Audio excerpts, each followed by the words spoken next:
mga gwapa o gwapo kong mga lalabs all over the world. Hello po sa inyong lahat.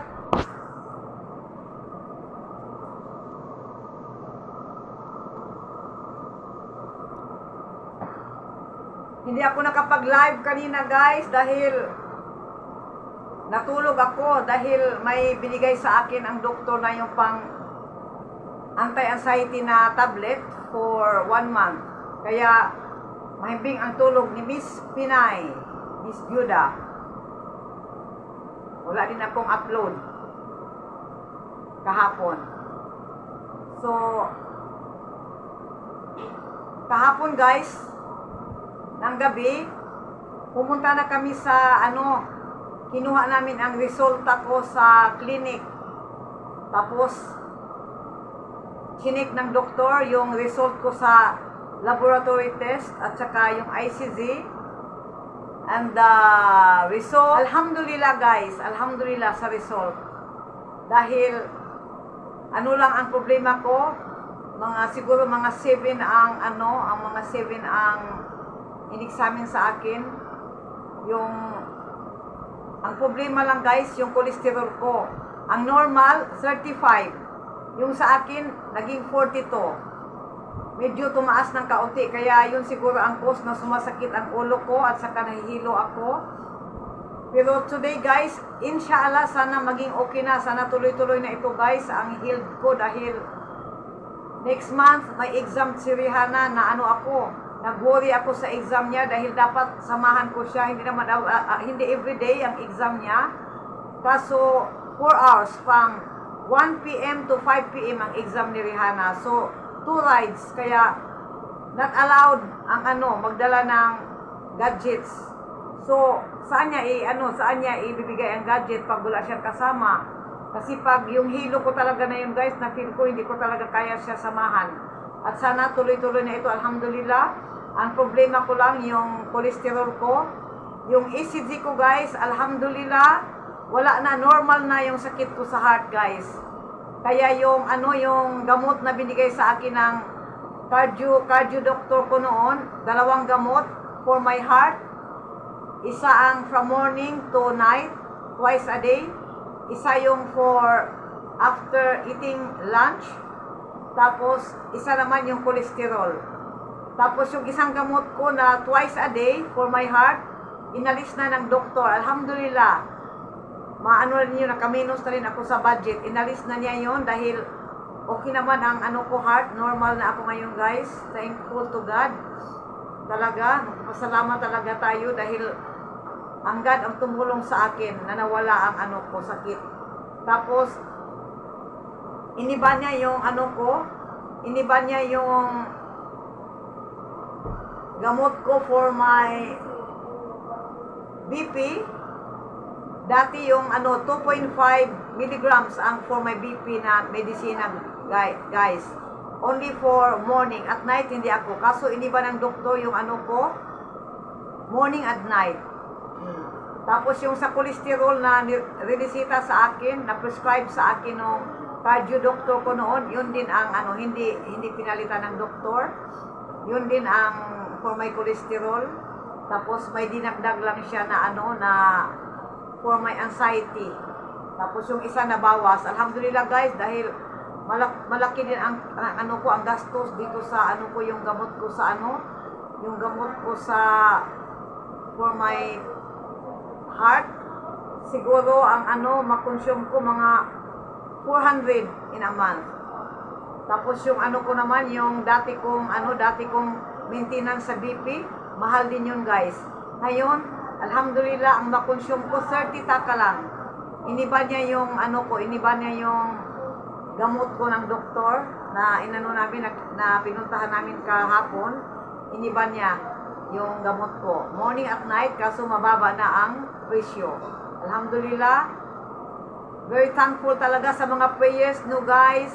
Maraming salamat sa mga advices, sa mga love ninyo, sa lahat ng mga prayers ninyo. Shout out po sa inyong lahat for praying me. Happy talaga ako na normal na ang heart, na wala na akong sakit sa heart. Tapos, tuloy-tuloy na ito. Kanina nakatulog ako ng hanggang matagal ako nagising kanina dahil nag-take ako kagabi ng for anti-anxiety. Nagising ako 12 na guys, 12 noon. Tapos namalingki, bumili ako ng isda. Tapos nagluto, kaya nakakain kami ngayon. Very late na kami nakakain guys, 4:30 na kami nag-lunch.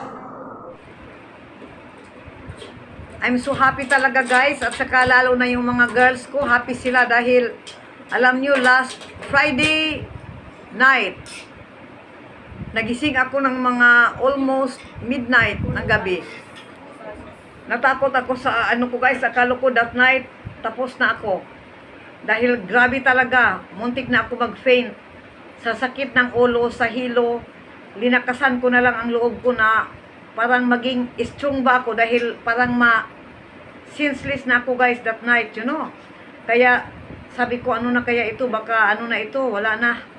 Baka kaya nagpanik na ako that night dahil masakit ang ulo ko. Kaya sabi ko, hindi muna ako, umupo-upo muna ako. Nagising siguro ako that night, midnight, ng mga around 12 midnight. Tapos mga 1 a.m. hindi ko na talaga kaya guys, parang grabe na ang sakit, hindi ko na kaya, kumalat na dito. Buong ulo ko talaga, buong ulo, grabe na ang sakit ng buong ulo ko. Tapos sumasakit na yung arm ko dito. Takot ako dahil yun ang symptoms ng asawa ko noon nung na-heart attack siya. Sumasakit ang numbness ng arm niya. Tapos medyo masakit na kaunti ang ko dibdib, hindi naman gaano that night, pero ang talaga ang hilo, hindi ko malaga, parang mag-collapse na ako guys. Parang mag-faint na ba ako nung sasakit ng ulo ko. Kaya hindi ko na ginising, hindi ko na nakayanan, ginising ko sila, tulog na tulog yung mga babae. Nagising si Rihanna at saka si Maliha. Sabi ko kay Maliha, gumawa ka ng lemon juice. Mabuti may lemon kami sa sa freezer. Ayun, gumawa sila ng nila, talagang half glass lang ng half glass of water, 1 lemon. Grabe ang walang asukal guys. Ininom ko talaga 'yon. Ininom ko, tapos nagpagawa uli ako dahil may tamarind dito na nabibili guys, may tamarind. Talagang siguro mga 6 glasses of tamarind na juice ang ininom ko. Ginawa nila yun, nilang dalawa. Hinilot nila ako. Tapos sabi nila, Mama, ang init-init ng ulo mo. Sabi, lagyan natin ng oil kasi may hair oil sila. Hindi ako naglalagay guys ng hair oil dahil pag naglagay ako ng hair oil, sinisipon ako. Sabi nila, Mama, lagyan natin ng hair oil. Linagyan nila dito, sa dito lang ng hair oil. Medyo lumamig ang lumamig ang ulo ko. Hinilot-hilot nila ang likod ko, hinilot ni Rihanna yung paa ko. After siguro mga 2, gusto ko nang hiramin wala kasi akong BP machine guys. Yung relative ko sa taas, gusto ko gigisingin, kaso midnight na guys. 2 past AM na. Kung hiramin ko yung nila, yung yung blood pressure machine nila. So sabi ko, wag na lang after 3 hours, alhamdulillah gumanda ang pakiramdam ko guys that night.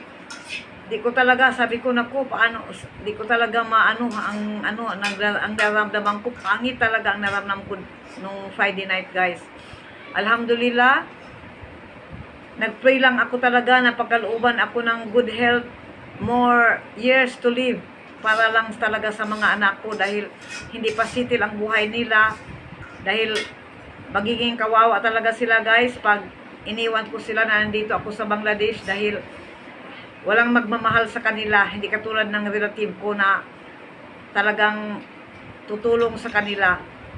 So yun ang nangyari guys. Alhamdulillah, maganda ang resulta ko. Thank you sa inyong lahat. Tapos, ayan, kumakain sila. Noodles lang ang kain nila ngayon dahil ako kumain ako. May gulay pa ako kanina. Kanina naggisa ako ng okra. Tapos nagprito ako ng isda sa kanila. Tapos yung ulo naman ng isda, niluto ko para sa akin. Linagyan ko ng bawang sibuyas, kamatis, tapos okra, tapos yung isang Bangladeshi na gulay, kakrol ang pangalan, tapos isang ampalaya, medyo pait-pait. Gusto ko guys, kumain ako ng mauna sa kanila. Kaya yun lang guys ang upload natin. Maraming salamat. Bukas pupunta ako sa school ni Maliha dahil kukunin ko ang transfer certificate. Tapos yung ano niya, mark sheets, yun ang need para sa ano ni Maliha enrollment dahil start na ang enrollment on ano ba ito? Huwebes. Sorry guys. On Tuesday. So busy time na uli, busy mode na uli si Maliha on her studies. Si bunso ko, na siya, yung senior high na. Malaki ng bunso ko. Tapos si Maliha naman, si Rihanna naman, exam niya next month. October 16 until November 16. Pero may gap yun guys, may interval. Hindi araw-araw ang exam niya. Inshallah, maganda na ang pakiramdam ko. Masasamahan ko na si Rihanna. Dahil worry ako guys pag mag-isa lang siya. Dahil malayo to rides. Okay guys, thank you so much. Maraming salamat sa mga ninyo, suporta ninyo sa amin. Ito lang ang ayaw-yaw ko. Ingat po tayo. Love you guys. Maraming salamat. Shout out sa inyo lahat. Sa mga love ninyo, we love you too. You're the night sky trying to make me see